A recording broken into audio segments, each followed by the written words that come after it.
మన ప్రభు అయిన యేసుక్రీస్తు వారి యొక్క పరిశుద్ధమైనటువంటి నామములో తిరిగి మరొక నూతనమైనటువంటి దినములో దేవుని యొక్క కృపావాక్యాన్ని ధ్యానం చేయటానికి మంచి సమయాన్ని ఇచ్చిన దేవాతి దేవునికి స్తుతులు స్తోత్రములు చెల్లిస్తున్నాను. అలాగనే దేవుని వాక్యాన్ని మరొక కృపావాక్యాన్ని వింటూ బలపడుతున్నటువంటి బిడ్డలకు ప్రభు పేరిట వందనములు, ప్రభు పేరిట శుభములు తెలియజేస్తూ ఉన్నాను. ప్రియమైన దేవుని బిడ్డలారా, ఈ సమయంలో దేవుని వాక్యాన్ని చదువుకొని ప్రార్థనాపూర్వకంగా వాక్యాన్ని మనం ధ్యానం చేద్దాం. సామెతల గ్రంథము 13వ అధ్యాయము 13వ వచనములో ఉన్నటువంటి మాటను చదువుకుందాం. ఆజ్ఞను తిరస్కరించువాడు అందువలన శిక్ష నొందును, ఆజ్ఞ విషయమై భయభక్తులు గలవాడు లాభము పొందును. ప్రేమగల తండ్రి, పరిశుద్ధుడా తండ్రి, మేము స్తుతిస్తున్నాం, కనపరుస్తున్నాం. ఉదయకాలమందు ప్రభా, మీ వాక్యాన్ని మేము ధ్యానం చేస్తుండగా మీ కృపా వాక్యముల నుంచి మంచి విషయాలు మాకు బయలుపరచండి. దాసును మరుగుపరిచి మీరు మహిమ తెచ్చుకోమని యేసుక్రీస్తు నామములో అడిగి వేడుకుంటున్నాము తండ్రి, ఆమేన్. ప్రియమైన దేవుని బిడ్డలారా, ఈ యొక్క ఉదయకాలమందు ప్రభు మనకిచ్చినటువంటి వాక్యములో ఆజ్ఞను తిరస్కరించువాడు అందువలన శిక్ష అనేది నొందుతాడు. దేవుడు మొట్టమొదటిసారిగా మొదటి ఆజ్ఞ ఆదాము అవ్వకు ప్రభు ఇచ్చారు. అయితే ఆ ఆజ్ఞను వాళ్ళు అవిధేయులుగా మార్చబడ్డారు. బైబిల్ చెప్పేటువంటి మాట ఏంటంటే, ఆజ్ఞ అతిక్రమమే పాపము చేసేటువంటి ప్రతి ఒక్కరు కూడా ఆజ్ఞను అతిక్రమిస్తారు. ఇక్కడ ఒక్క ఆజ్ఞను మానవునికి ఇచ్చినప్పుడు అవిధేయత చూపించటము, దాన్ని తిరస్కరించినట్లుగా వారు జీవితాల్లో శిక్షగా పాపం వలన వచ్చేటువంటి జీతము మరణముగా వాళ్ళకు మార్చబడింది. కనుక దేవుడు ఆ ఒక్క ఆజ్ఞను మీరిన దానికి 10 ఆజ్ఞలు రావటం, అలాగనే ప్రతిదానికి కూడా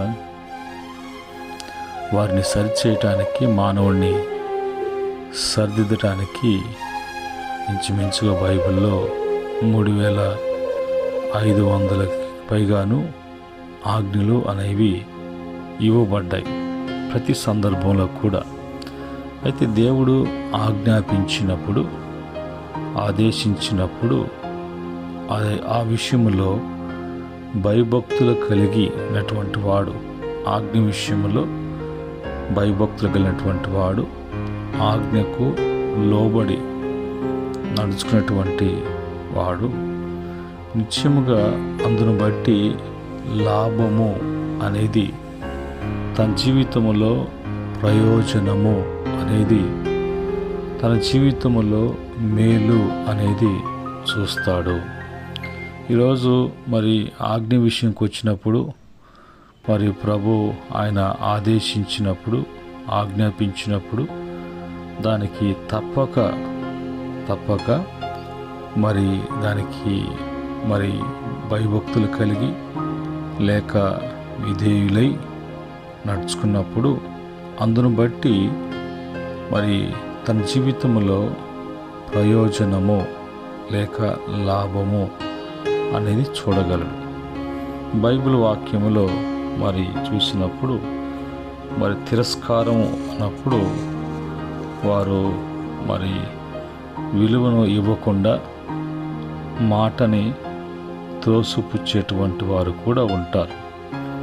అలా త్రోసిపుచ్చేటువంటి వారు, నిరాకరించేటువంటి వారు, వీళ్ళంతా కూడా శిక్షకు గురి అవుతారు.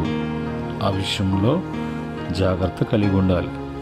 భయభక్తులు కలిగినటువంటి అనుభవాన్ని చూసినప్పుడు ఆజ్ఞ విషయంలో భయభక్తులు కలిగి ఉండటం అనంటే దేవుని పట్ల ఉండేటువంటి గౌరవ భావముతో కూడినటువంటి భయం.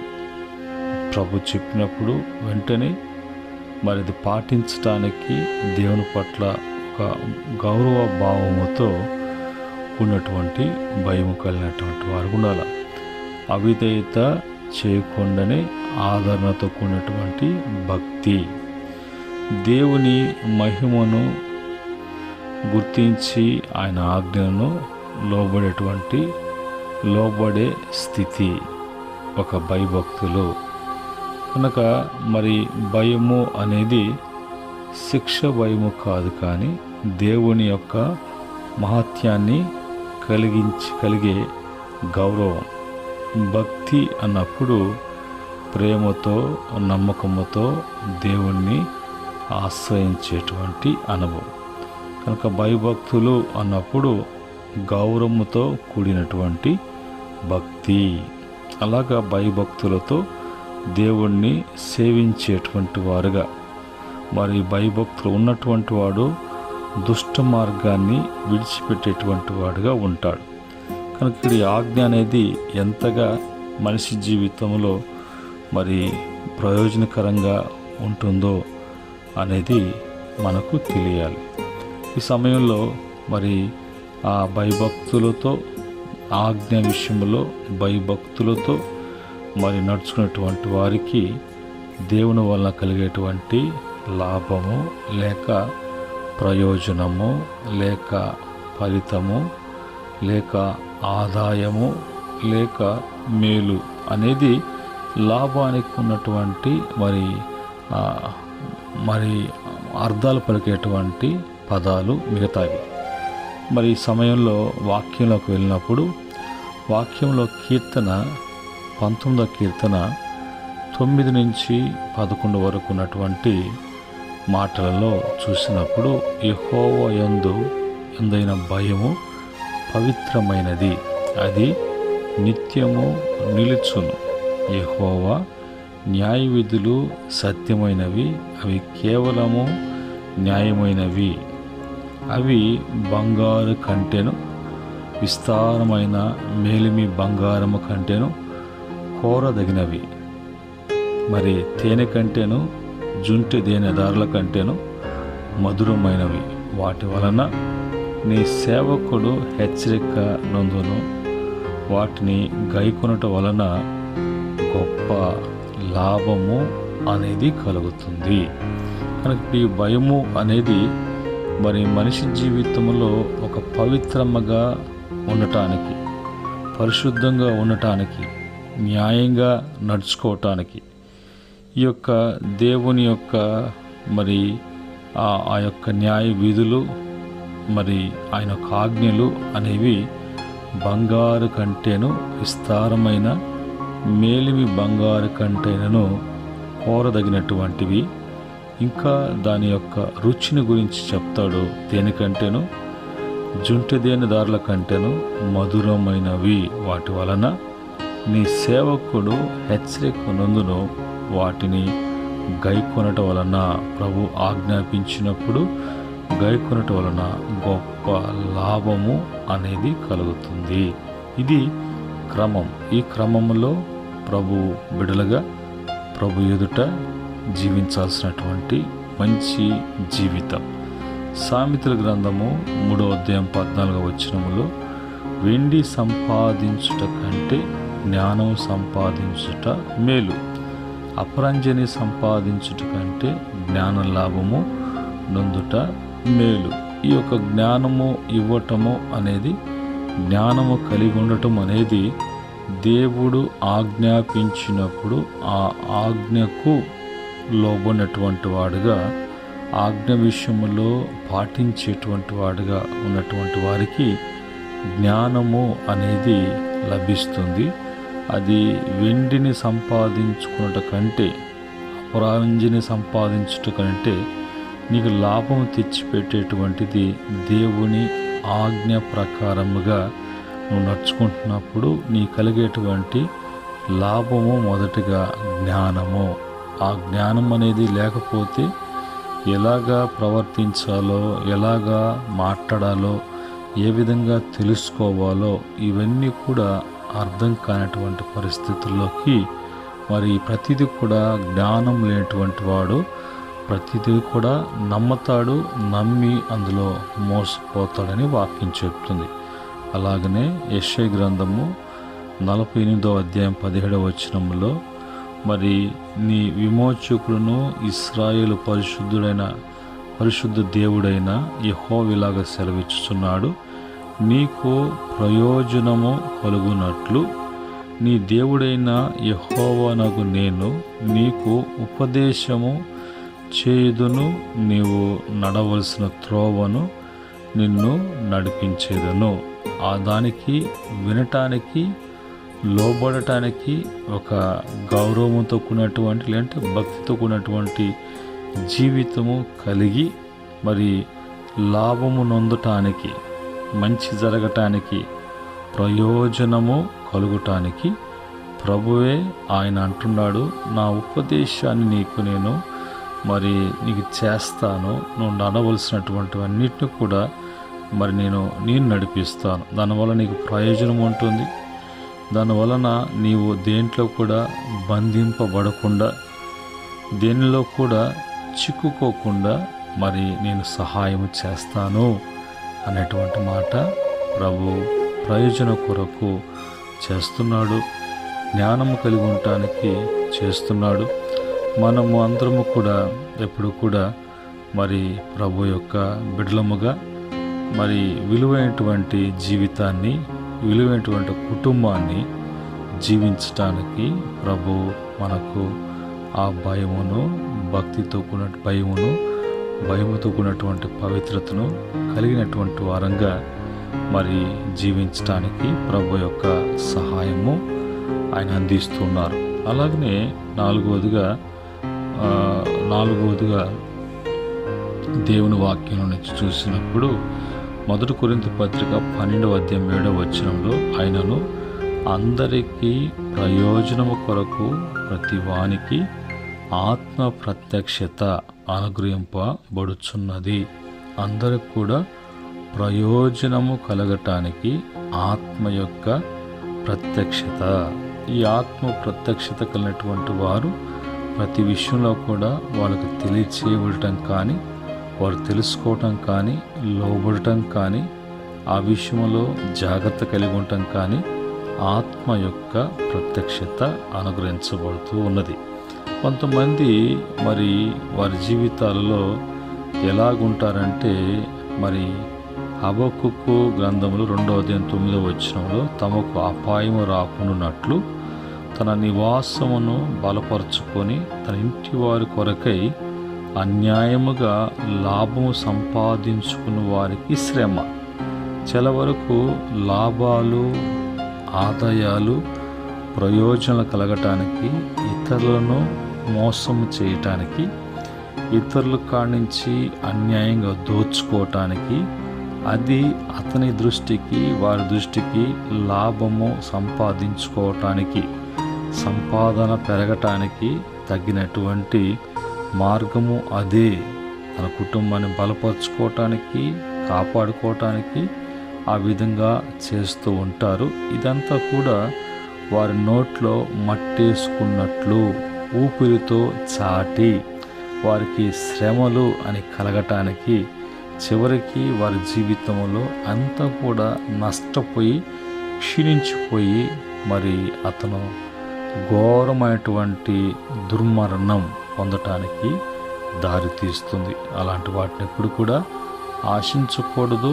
అలాంటి పరిస్థితులు వాతావరణంలో ఉండకూడదు, అది కలగకూడదు, వాటికి దూరంగా ఉండాలి. అది వాక్యం చెప్పేటువంటి మాట. అలాగని భక్తుడైనటువంటి పౌలు అంటాడు, ఫిలిప్పీ పత్రిక 1:21 ప్రకారంగా నా మటుకైతే బ్రతుకుట క్రీస్తే, చావైతేనే నాకు లాభం అంటాడు. ఏంటి దానికి అర్థము అని అంటే, నేను బ్రతికితే క్రీస్తు వలె క్రీస్తు కొరకు నేను బ్రతుకుతాను. ఒకవేళ చావలు వస్తే అది నాకు మేలు.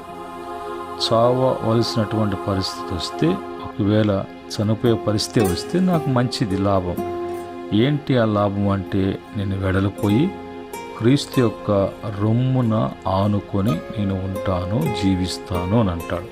కనుక ఉంటే ప్రభులాగా, ప్రభు కొరకు, లేదంటే ప్రభు ఏ విధంగా అయితే ఆయన ఆజ్ఞాపిస్తున్నాడో ఏం చేయాలో అవన్నీ చేయటానికి చేస్తూ నేను ఆయన కొరకు జీవించేటట్లుగా ఆయన వలె జీవించటానికి అది నాకు లాభం.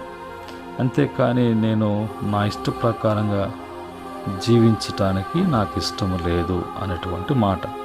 అలాగనే మరి కీర్తన 112వ కీర్తన 1వ చరణములో, యెహోవాను స్తుతించుడి, యెహోవా యందు భయభక్తులు గలవాడు, ఆయన ఆజ్ఞను బట్టి అధికముగా ఆనందించువాడు ధన్యుడు. చూడండి, దేవుణ్ణి స్తుతించాలి, భయభక్తులు కలిగినటువంటి వారుగా ఉండాలి. ఆజ్ఞ ఇచ్చినప్పుడు ఆ ఆజ్ఞ విషయంలో కష్టపడకుండా, మరి దాన్ని కష్టంగా తీసుకోకుండా ఆనందించేటువంటి వారుగా, అంటే అనుసరించేటువంటి వారుగా ఉన్నటువంటి వారు ధన్యులు. అంటే దీవెనలతో కప్పబడినటువంటి వారు. ధన్యులు అంటే వాళ్ళు ఆస్వాదించబడినటువంటి వారు. ధన్యులు అంటే కొదువ కొరత లేకుండా ఉండేటువంటి వారు అని అక్కడ అర్థం పలుకుతుంది. చివరిగా చూసినప్పుడు మరి దేవుని ఆజ్ఞను బట్టి కలిగేటువంటి లాభం ఏంటి? సామెతల గ్రంథము 3వ అధ్యాయం 1-2 వచన ప్రకారంగా, నా కుమారుడా, నా ఉపదేశమును మరవకము, నా ఆజ్ఞను హృదయపూర్వకముగా గైకొనుము. ఉపదేశము చేస్తున్నాడు, ఆజ్ఞాపిస్తున్నాడు, దాన్ని హృదయపూర్వకముగా నువ్వు నడుచుకోవాలి. అవి నీకు తెచ్చిపెట్టేటువంటి లాభం ఏంటంటే, దీర్ఘాయువును, సుఖజీవముతో గడుచు సంవత్సరములను, శాంతిని నీకు కలుగుచేయును. ప్రియమైన దేవుని బిడ్డలారా, ఈరోజు లాభము అనేది లోకములోను, లాభం అనేది సంపాదనలోను, లాభం అనేది రకరకాలుగా మరి లాభాలు చూస్తూ ఉంటారు. దాని కొరకు అనేకమైనటువంటి ఫ్యాక్టరీలు, సంస్థలు, కొన్ని స్కీమ్లు అలాంటివి, వాటిల్లో మీద మనసు పెట్టి అక్కడ ఏదో సంపాదించుకోవాలని ప్రయత్నించినటువంటి నరుణ ప్రయత్నంలో అనేక మంది నష్టపోయి సమస్తం పోగొట్టుకొని రోడ్లు పాలైనటువంటి వారుగా దుఃఖిస్తూ ఎవరు చేరదీలేక వారికి ఒక ముద్ద పెట్టడానికి కూడా మరి అవకాశమైనటువంటి పరిస్థితికి దిగజారిపోయి లోకములో వాళ్ళు నష్టపోవడమే కాకుండా వాళ్ళకి మరణాలు, ఆత్మహత్యలు, రకరకాలైనటువంటి మనుషులుగా మారిపోయేటువంటి పరిస్థితి మనం చూస్తూ ఉంటాం, వార్తలు వింటూ ఉంటాం. అయితే ఉదయకాలం మందు ప్రభు తన బిడ్డలకు ఉపదేశం ఆయనే చేస్తున్నాడు. తన యొక్క ఆజ్ఞలను ఎలాగ నడుచుకోవాలో నేర్పిస్తూ ఉన్నాడు. వాటి యొక్క విలువను చూసినప్పుడు అవి బంగారు కంటే, మేలిమి బంగారు కంటే, అపరంజి కంటే, అన్నిటికంటే విలువైనటువంటిది.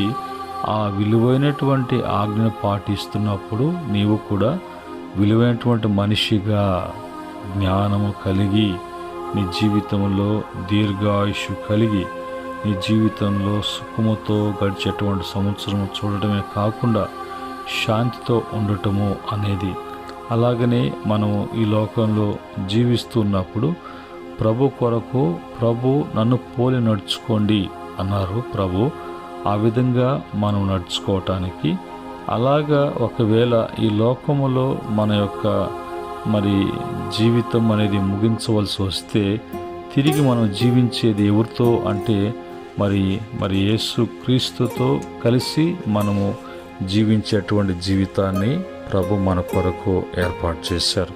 కనుక ఈరోజు మరి ఆజ్ఞాపిస్తున్నప్పుడు తిరస్కరించటము, నిరాకరించటము, విలువ లేకుండా జీవించటం కంటే, దానివల్ల వచ్చేటువంటి శిక్ష అనుభవించటం కంటే, దేవుని యొక్క ఆజ్ఞను, ఆయన యొక్క హితోప వారి దేశాన్ని ఆయన మనకి బోధిస్తున్నప్పుడు, హితబోధ చేస్తున్నప్పుడు మనము దానికి ఎప్పుడు కూడా నడుచుకోవటానికి ఒక గౌరవంతో కూడినటువంటి, భక్తితో కూడినటువంటి జీవితాన్ని జీవించడానికి ఎప్పుడైతే మనం తీర్మానం చేసుకుంటామో, మన జీవితాలలో నష్టాలు, కష్టాలు, బాధలు, ఇరుకు, ఇబ్బందులు, ఆయా సమస్యల్లో చిక్కుకోవటము అని ఏవి కూడా లేకుండా లాభము, ప్రయోజనము, ఆదాయముతో కూడినటువంటి పరిస్థితులు కలుగ చేయటానికి ఉదయకాలమందు ప్రభు తన మాటల ద్వారా మనకు తెలియచేస్తుండగా, అట్టి మాటలు ఆశీర్వాదకరంగా, దీవెనకరంగా ప్రభు ప్రతి బిడ్డకు కూడా మార్చునుగాక. ఆమెన్. పరిశుద్ధుడైనటువంటి తండ్రి, కృపగలిగినటువంటి దేవ, ఉదయకాలమందు మీ ఆజ్ఞ మా జీవితాలలో ఒక గౌరవంతో కూడినటువంటి భక్తి భావంతో ప్రతిదీ కూడా మాకు ప్రయోజనము, అది లాభకరముగా చేసినందుకే స్తుతిస్తున్నాం. ఈ మాటలు వింటున్న బిడ్డల జీవితాలలో తండ్రి కార్యం జరిగించండి. వారి జీవితాలు సరిచేసుకునేటువంటి అవకాశం కల్పించమని, మరి మీరు మహిమ తెచ్చుకోమని యేసుక్రీస్తు నామములో అడిగి వేడుకుంటున్నాము తండ్రి. ఆమెన్. పరమందు తండ్రి ప్రేమ, కుమారుడైనటువంటి యేసుక్రీస్తు వారి యొక్క దివ్య కృప, పరిశుద్ధాత్మ యొక్క ఆనంద సంతోషాలు మరి ఈ మాటలు వింటున్న బిడ్డలకును, సకల పరిశుద్ధులకును, ఆయన దాసులకును సదా తోడే ఉండి నడిపించునుగాక. ఆమెన్. దేవుడు మిమ్ములను, మీ కుటుంబాలను దీవించి ఆస్వాదించునుగాక. ఆమెన్.